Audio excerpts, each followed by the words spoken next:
Hello everyone, in this video I'm making a handmade chain earrings, and in the process I will try to share to you how to perfect a good paper clip chain.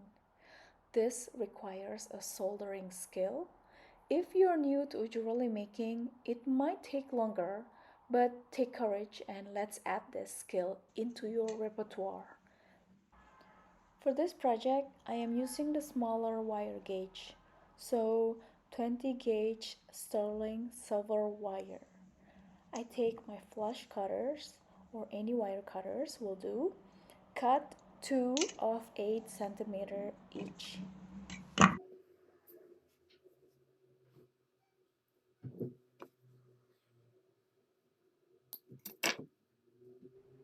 Use markers, divide each wire into 4 segments of 2 centimeter each. Cut them. There will be 8 pieces of 2 centimeter short wires. So here it is, the sterling silver wire, 2 centimeter at length with the quantity of 8 pieces.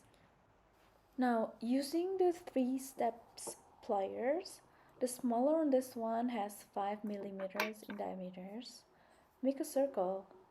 Actually, it doesn't have to be a perfect circle, because the idea is to have the end meets for soldering later.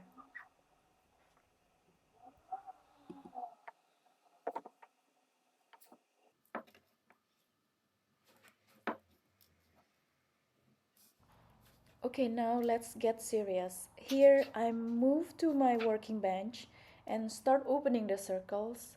Please pay attention on how to open the O-ring correctly. In order to keep the shape O-ring, it needs to be opened perpendicularly. To make it faster, I am filing flat the edges so that the two ends meets perfectly.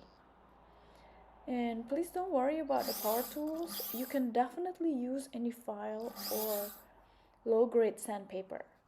If you're curious, this is Dremel disc cutters. Okay, once they're filed flat, you can put the end together again.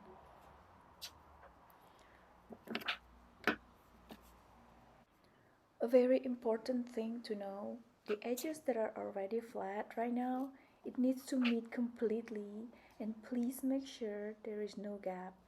The solder, it only flow on a clean surface, so filing it is the most important thing to do.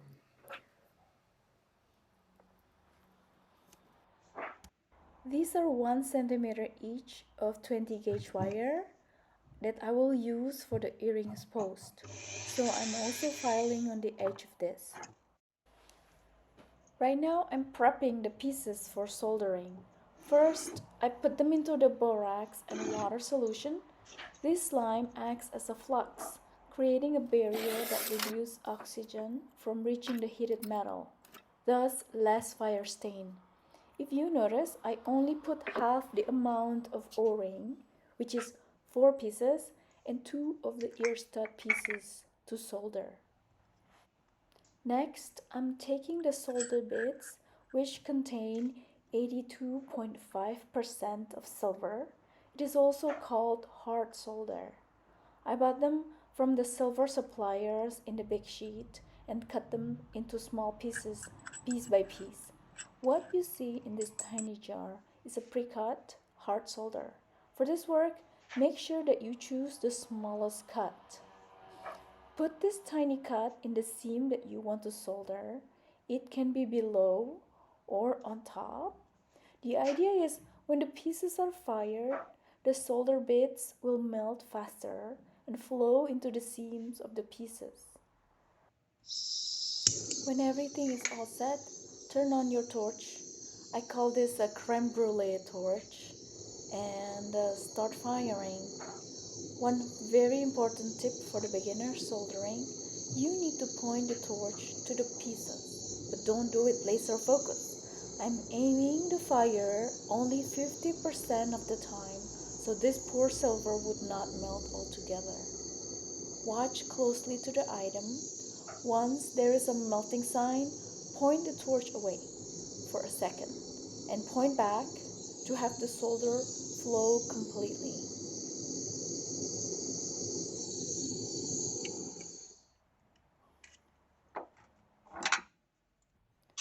When it's done, I sprinkle the pieces with water.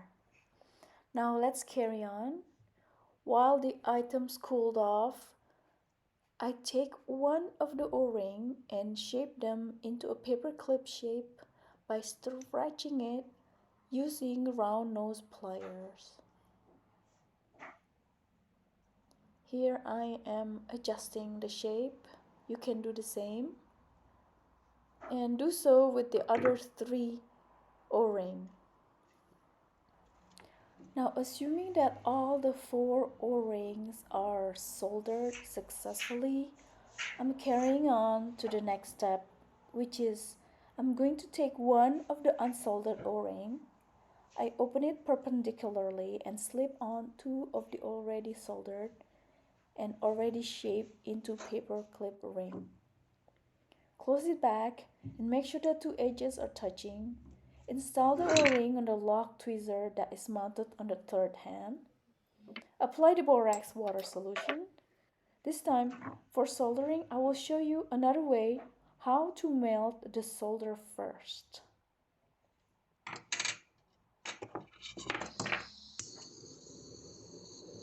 I'm heating the item first. And right now, I'm melting the solder pieces into a ball. And once it turned into a ball, I picked it up with the titanium solder pick.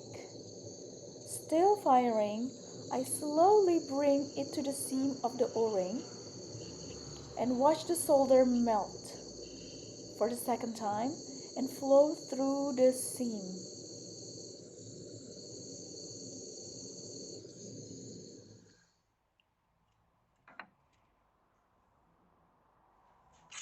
Sprinkle with water when it's done to quench the hot metal. Since it's a small quantity of metal, you can just sprinkle it and it will quench in a second. Check the result. It seems to be going good for me. And right now, I'm forging the O-ring shape into an oval shape using the round nose pulling trick. And I'm so excited. It starts to look like a chain already.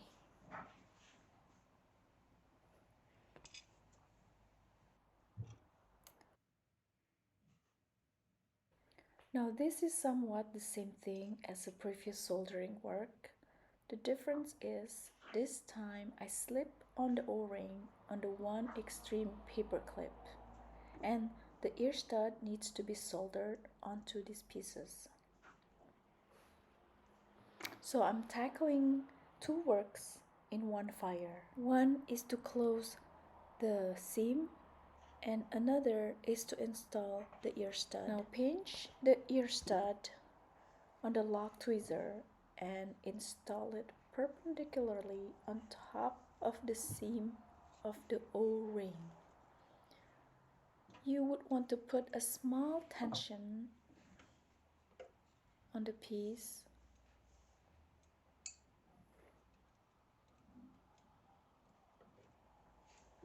like this.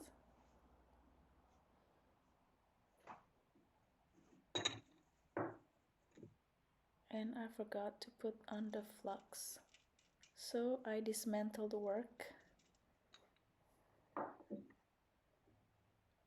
Okay, let's install it again.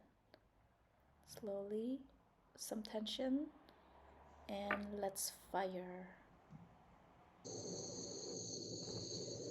I'm using the same trick as the previous one, so I'm hitting the solder bits apart. Pick the bits when it's melting, then apply it slowly using the titanium pick to the seam of the item. Remember, 50% of the time. Don't aim it all the time.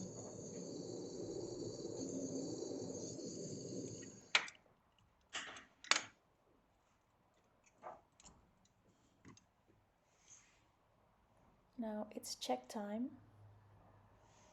This looks good. And water sprinkle for quenching.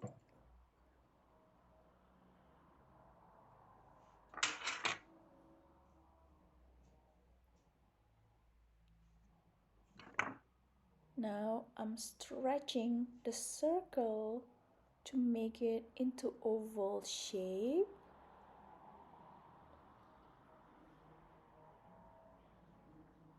Stretch slowly.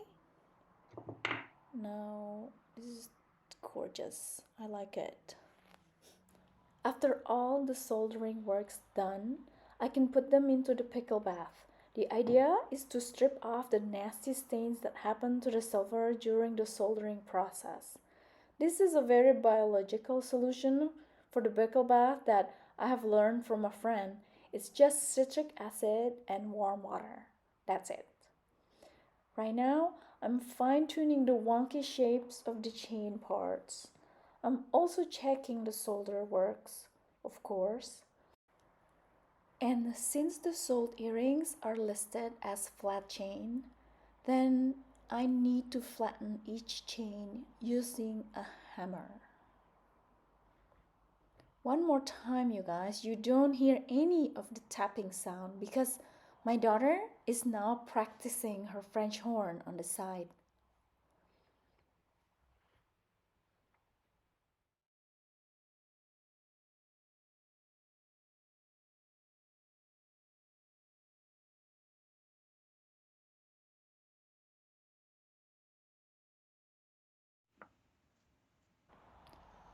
Right now, I'm checking to see if all the chain links are flattened.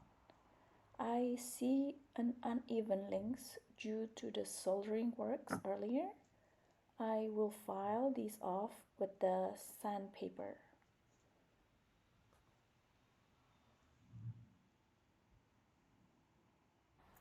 I use 320 grit sandpaper to shave off the bumps and also to file the stubborn fire stains and uneven edges.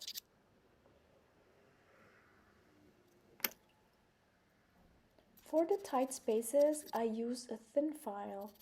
Ideally, a thin file will do the job very well.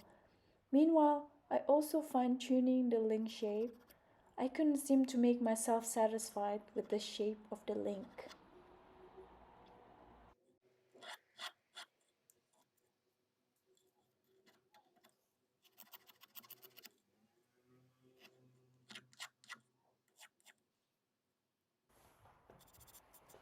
Right now, I'm sanding the whole surface with the 400 grit sandpaper.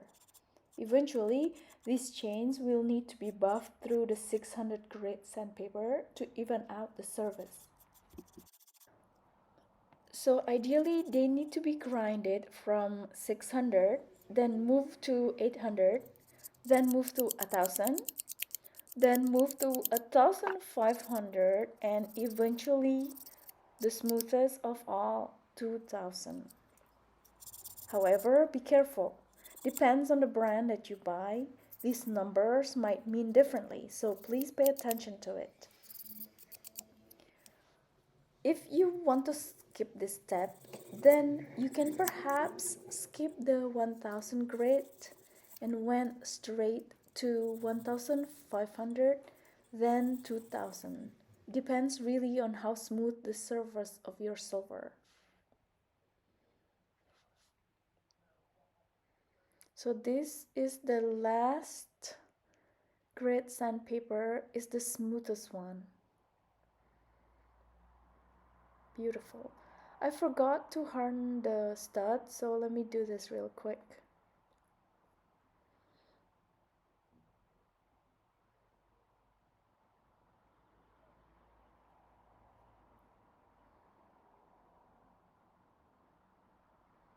The last step is to polish with a compound. I am using ZAM, but there are also other good polish compounds out there. The Rouge, the Fabuluster, for example. Make sure to polish every corner.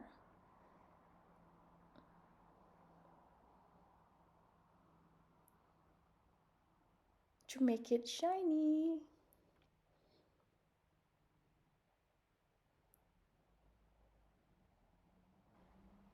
Here I'm rounding the edges of the stud with the burr cup, so it's comfortable to wear, of course. And finally, they're going into an ultrasonic machine for cleaning up.